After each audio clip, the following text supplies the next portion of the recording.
Before you turn this off and say, I don't have a podcast, I don't plan on having a podcast, I wanted you to stop and think about there are going to be some tools and ideas in here that hopefully could help you, from webinars to repurposing your blog content to if a client comes to you and says they want to make a really quick change and your production studio isn't able to do it, maybe you can.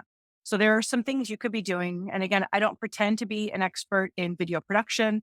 There are experts that can do things like that. But for some small changes and some day-to-day things, it's been really, really helpful at the Institute. Even things like showcasing your agency, your thought leaders at the company, working on business development. And what about onboarding and training? There are so many ways that you can use some short form videos, pulling content from various resources that you can train your team.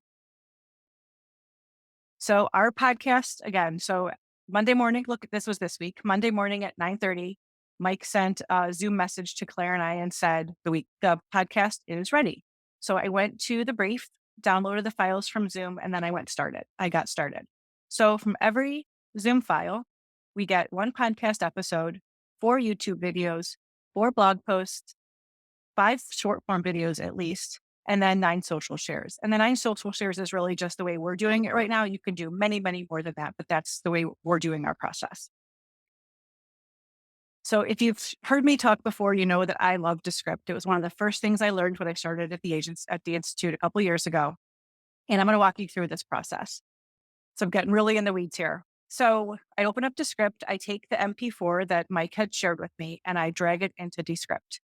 And it takes about 5 minutes for the transcript to pop up, to populate, just because it is such a long file. And while it's transcribing, it also identifies the voices. It identifies Paul's voice versus Mike's voice. For our intro class, it identifies my voice versus Paul's voice, etc. And the reason I like having the transcript and the voices identified is that we use the transcript in our show notes blog post. Very important for us to make sure that people are able to digest our content in the format in which they want to receive it, be it audio, video, or text.